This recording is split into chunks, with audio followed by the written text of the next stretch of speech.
ఆంధ్రప్రదేశ్లో ఏం జరుగుతోంది, శాసనసభ్యులు కొందరు తెలుగుదేశం ప్రధానంగా కూటమిలోని తెలుగుదేశం శాసనసభ్యులు చేస్తున్న దందాలు ఏమిటి, అరాచకంగా మారుతున్నారు. ఒక ఆయన రేపులు దిగితే ఇంకో ఆయన మహిళలను చూడకుండా బూతులు తిట్టి వారిని పోలీస్ స్టేషన్కి పంపించారు. ఇక బెదిరింపులు, ఇంకొక ఆవిడేమో బెదిరింపులు, ఇసుక మాఫియా, తర్వాత ఇలాంటివి. ఇక మంత్రులు వాళ్ళ ఒక ఆయన భార్య ఏమో పోలీసులను బెదిరిస్తే ఇంకో ఆయన భార్య ఏమో ఏకంగా పోలీసులే ఆవిడికి జన్మదినోత్సవం జరిపారు. ఇక ఈ రెండో అంశం, పండగ రోజు కూడా పస్తులు తప్పట్లేదు. వరద బాధితుల గాథల మీద వెళదాం. ఒకసారి అవి ఏంటంటే వచ్చిన వార్తల ప్రధానంగా హైలైట్స్ చెప్తాను. దీనికి సంబంధించి ఎమ్మెల్యే కోనేటి ఆదిమూలం రేప్ ఆరోపణలకు గురైన టీడీపీ ఎమ్మెల్యే కోనేటి ఆదిమూలంపై కేసు నమోదైంది. అలాగే ఆయన రాజీనామాకు కూడా డిమాండ్ చేస్తున్నారు. చంద్రబాబుకి లోకేష్కి చెప్పినా కూడా, ఫిర్యాదు చేసినా కూడా అతని మీద చర్య తీసుకోలేదన్నది ఆ మహిళ వాపోతోంది. ఆళ్లగడ్డలో 100 మంది తన టార్గెట్ అని భూమా అఖిలప్రియ బెదిరించారని పత్రికల్లో వార్తలు వచ్చాయి. నేను అప్పుడే చెప్పాను, నాకు రెడ్ బుక్ ఉంది, అందువల్ల ఆ రెడ్ బుక్లో తను రాసుకున్న 100 మంది సంగతి చూస్తానని ఆవిడ హెచ్చరిస్తున్నారట. ఇక తిరువూరు ఎమ్మెల్యే కొలిగిపూడి శ్రీనివాసరావు బూతులు తిట్టి పోలీస్ స్టేషన్లో మహిళలను బంధించే ఏర్పాటు చేశారట. మహిళలను కూడా చూడకుండా ఆ బూతులేమిటో, ఆ రకంగా బంధించడం ఏమిటో. అంతకుముందే అదే కొలిగిపూడి ఏకంగా బుల్డోజర్ వేసుకెళ్ళి ఒక వైసీపీ నాయకుడి ఇల్లు తనే స్వయంగా కూల్చేశాడు. ఇదేమి అరాచకంగా మారారు వీళ్ళు అనేవి అనిపిస్తుంది. ఇక అట్లాగే మన తాడిపత్రి ఎమ్మెల్యే అస్మిత్ రెడ్డి గారు పోలీసుల్ని దూషించడం బెదిరించారు. అంతేకాదు వారి తండ్రి అయిన మాజీ ఎమ్మెల్యే శ్రీ జేసీ ప్రభాకర్ రెడ్డి గారు పోలీసుల్ని పండగ పర్మిషన్లు మీరెవరా మమ్మల్ని ఆడటానికి, మా ఇష్టం పోండి అని ఆయన బెదిరిస్తున్నారు. ఇలా రకరకాలుగా మంత్రి రాంప్రసాద్ రెడ్డి గారి భార్య పోలీసుల్ని బెదిరించిన వీడియో అప్పట్లో వైరల్ అయింది.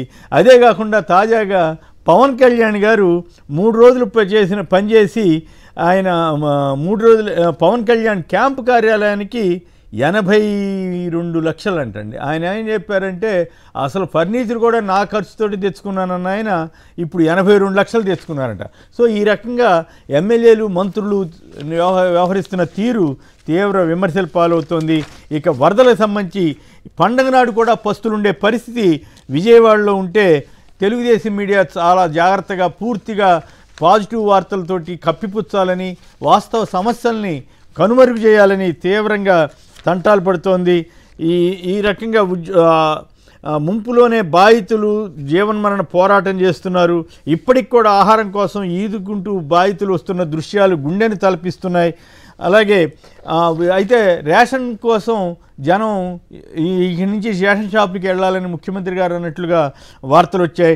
ఇవి కాదన్నట్టుగా మళ్ళీ జనం దగ్గర నుంచి చందాలు వసూలు చేయాలని, మరి వచ్చిన డబ్బంతా ఏం చేస్తున్నారో చంద్రబాబు గారు, అసలు వేరే ఒక్క స్కీమ్ అమలు చేయకపోయినా కూడా ఇన్ని రకాల ఈ ప్రజలు విరాళాలు ఇవ్వాలని, ఈ వరద బాధితులకు కూడా డబ్బులు లేవని చెప్పటం, ఎందుకు ఇట్లా వ్యవహరిస్తున్నారో అర్థం కాని పరిస్థితుంది.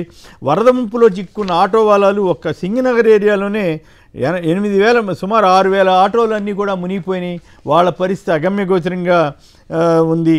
అలాగే ఇంకా బాధితుల వైపు అసలు బాధిత ప్రాంతాల వైపు సీఎం, మంత్రులు, ఎమ్మెల్యేలు పెద్దగా వెళ్ళట్లేదు. మంత్రులు చంద్రబాబు మాత్రం వన్ షోతో అంటి ముట్టినట్లుగా ఉండటంతో వీళ్ళందరూ ఈ అధికారులు చాలా ఇబ్బంది పడుతున్నటువంటి పరిస్థితి. వాళ్ళు కూడా వార్డు సచివాలయ కార్యదర్శులు, ఓ కానిస్టేబుల్ మాత్రమే ముంపు ప్రాంతాల్లో కనిపిస్తున్నారంట. అన్నం తిని 4 రోజులైందంటూ కొందరు వాపోతున్న ఘట్టాలు కూడా సజీవ సాక్ష్యాలుగా కనపడుతున్నాయి. అలాగే ఇంకో విశేషం ఏంటంటే, బుడమేరు రెగ్యులేటర్ సంబంధించి కాలువ గంటలకు సంబంధించి ఇప్పుడు జగన్ ప్రభుత్వం మీద ఆరోపణలు చేస్తున్న వాళ్ళు నిజానికి రెగ్యులేటరు సడన్గా ఎత్తడం వల్ల విజయవాడ మునిగిపోయిందన్న దాన్ని కప్పిపుచ్చడం కోసం ఈ చేస్తున్న ప్రచారాన్ని వమ్ము చేస్తూ సోషల్ మీడియాలో ఇంట్రెస్టింగ్ వార్త వచ్చింది. చంద్రబాబు ప్రభుత్వంలో 2015లో పబ్లిష్ అయిన ఒక వార్త ప్రకారం ప్రాజెక్ట్ ఖర్చు 500 కోట్లకి 2015లో పెంచిన వాళ్ళు అప్పట్లో అధికారులకి ఆదేశాలు ఇచ్చారు. అయినా కూడా ఆ 2015-19 మధ్య ఒక్క రూపాయి ఖర్చు పెట్టలేదు. ఇప్పుడు మాత్రం జగన్ ప్రభుత్వం మీద చెప్తూ అబద్ధాలు చెబుతూ 2019 ఈ బుడమేరు రెగ్యులేటర్ సడన్గా ఎత్తిన పాపం ఫలితంగానే విజయవాడ మునిగిందన్న వాస్తవాన్ని కప్పిపుచ్చడానికి ప్రయత్నాలు చేస్తున్నారు. ఇగో వీటన్నిటి మీద చర్చలోకి వెళ్ళడానికి ముందుగా సంబంధిత కొన్ని వీడియోలు చూసి చర్చలోకి వెళ్దాం. నమస్కారం అండి. మాది పుట్ర్యాల దక్షిణ మాలపల్లి అండి. ప్రతిభ వివో నుంచి మేము మా బుక్ కీపర్, మా ఎదవరకు ఉన్న బుక్ కీపరే మాకు కావాలని ఎమ్మెల్యే గారిని రిక్వెస్ట్ చేసి మాట్లాడదామని వచ్చామండి. వస్తే సార్ అన్నారు మీరు ఏ ఊరు నుంచి వచ్చారని చెప్పేసి అన్నారు ఎమ్మెల్యే గారు. అంటే మేము పుట్ర్యాల నుంచి వచ్చామండి అన్నాం. పుట్ర్యాల నుంచి వచ్చారు, మీరు ముందు అర్జెంటుగా వెళ్ళిపోండి, మీరు ఇక్కడ ఉండొద్దు, మిమ్మల్ని ఏ నా కొడుకు పంపించిండు, వాటిని మీరు అర్జెంటుగా ఎక్కడి నుంచి వెళ్ళిపోతారా లేదని చెప్పేసి అన్నారు. అన్న తర్వాత మేము వెనక్కి వస్తున్నాం. వెనక్కి వచ్చిన తర్వాత మనం వివోల నుంచి కట్టుకోవద్దు, మనకిష్టమైన బుక్ కీపర్ని మనం ఉంచినప్పుడు మనం ఎందుకు కట్టుకోవాలి, మనం కట్టుకోవద్దు అని చెప్పేసి అన్నామండి. మాట బయటకు వచ్చేసిన తర్వాత వాళ్ళ ముందు అరెస్ట్ చేయండి అని చెప్పేసి కానిస్టేబుల్ గారిని, ఎస్ఐ గారిని ఇచ్చి మమ్మల్ని అరెస్ట్ చేసి ఇక్కడ తీసుకొచ్చారండి. అది అండి జరిగింది. నేను చెప్పేదా వదిలిపెట్టవుతాండి. ఇప్పటి వరకు మాకు మంచినీళ్ళు లేవు, టిఫిన్ కూడా చేయలేదండి. మేము పొద్దున్నే 6 గంటలకు వచ్చామండి ఇక్కడికి. మాకు టిఫిన్ లేవు, మంచినీళ్ళు లేవు, ఏమీ లేవండి. అన్వాంటెడ్ పీపుల్ ఉంటే ఫైండ్ అవుట్ చేసుకోండి, అంతేగాని అన్ని ఫెస్టివల్ జరుగుతాయి, it's our right. Only intimation will be there. We don't want your permission, we have right to do. మా ఊర్లో ఒక ఇంటిమేషన్ వస్తుంది మీకు, అంతే. మా ఊర్లో పండగ చేసుకుంటామని మా పల్లెల్లో, మా కాన్స్టిట్యూన్సీ లో it's our right to do. నువ్వు ఎవరు పర్మిషన్ ఇచ్చేదట? ఓన్లీ ఇంటిమేషన్ ఇస్తే సో దట్ మీరు మీ సెక్యూరిటీ పెట్టుకోండి. అన్వాంటెడ్ పీపుల్ ఉంటే ఫైండ్ అవుట్ చేసుకోండి, అంతేగాని అన్ని ఫెస్టివల్ జరుగుతాయి, it's our right. Only intimation will be there. We don't want your permission, we have right to do. నాకే క్యాంప్ ఆఫీస్ ఇస్తే నన్ను అడుగుతా ఉన్నారు ఏం చేయమంటారు, మరమ్మతులు ఏం చేయగల అలా ఉంచండి అన్న. కొత్త ఫర్నిచర్ నేను కొనకండి, నేను తెచ్చుకుంటాను అవసరం అయితే. నాకే క్యాంప్ ఆఫీస్ ఇస్తే నన్ను అడుగుతా ఉన్నారు ఏం చేయమంటారు, మరమ్మతులు ఏం చేయగల అలా ఉంచండి అన్న. కొత్త ఫర్నిచర్ నేను కొనకండి, నేను తెచ్చుకుంటాను అవసరం అయితే.